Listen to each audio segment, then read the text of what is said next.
That's a fine shirt you have there. It is. It is. I can't see the top. What's on the front there, Oh, shoot, brother? I gotta stand up. Gotta stand up. You're too... Yeah, you're... It's like... Miss me. What's on your shoulder? M3GAN 2.0. That's what it is. M3GAN 2.0.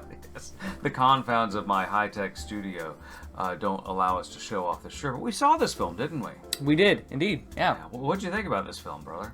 I came in with extremely low expectations, like dirt low expectations. Very low. But it's not the best movie in the world, but it really exceeded my expectations, for sure. It far exceeded my expectations because I didn't see the first one, and because I went in thinking it would be like a horror movie. But it wasn't really a horror movie. It was more of an action movie. More of an action humor movie. And maybe the first one was like that. And you don't really need to see the first one to see this. Not. I mean... Although there are some scattered references. All you needed to know was AI robot kills people, and in the second movie, AI robot maybe kills people, maybe is a good robot. Basically. That's a pretty fair plot synopsis right there. There you go. What I found so surprising about M3GAN 2.0, aside from the obvious sequel that the first one set up and this one sets up, was how enjoyable it was at 2 hours long. It didn't feel like 2 hours at all. Man, because you hear a dopey premise like AI robot kills people or goes crazy. You expect it to be a 90-minute thing. This was 2 hours. Did it drag for you? No, it did not drag. For me, there was one moment where it dragged, and I was like, okay, we can cut this out. And that was the part where M3GAN started singing. Yeah, she like burst out in a song.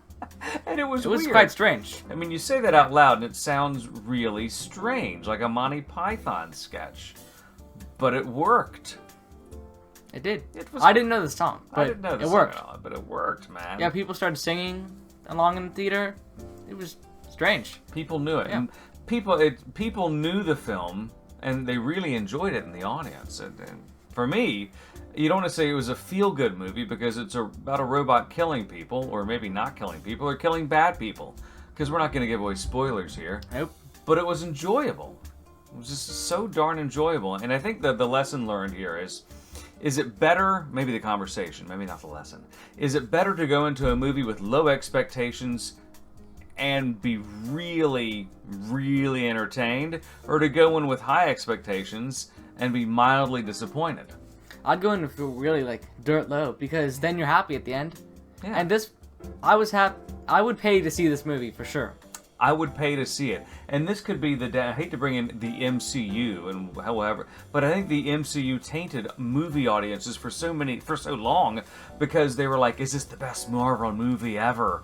And it kind of set up this stupid tentpole of, is it the best ever? A movie can just be base entertainment and have audiences walk away and say, that was fun. That was worth my time and my money. And for me, stand up here with a shirt, or miss me. Miss me? Ah, yeah. It was great. I mean, it sets up a third movie as long as it's kind of funny and witty as this one, because it was funny, it was witty, had some action. Much action. Yeah, what do you think? Who's the movie good for, brother? 13-year-olds up.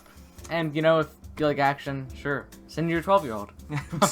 There were kids in the screening who were maybe 8 or 9. There was a kid like 2 years younger than my brother. And I was like, whoa, this kid's far too young for this. That's when I thought it was a horror movie, just because of the producers of it. It's PG-13. PG-13, and it's a soft PG-13.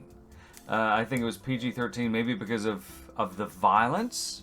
Yeah. And a couple instances. Because there's actually no blood. There's actually no blood. There was no blood. There was no horror. I mean, there was implied horror, like the implied horror of someone's getting their head chopped off, but it was off screen. A couple language issues. So it was a very mild PG-13. Again, I say also, middle school audiences and up. And your closing statement, my friend, how many mojos you give it? I give it 8 mojos out of 10. 8. 8 out of 10. My 8. goodness. 8. Would you pay for it in the theater? I would pay to see it. And I'm really interested in seeing the first one now. That's true. Daddy Mojo out.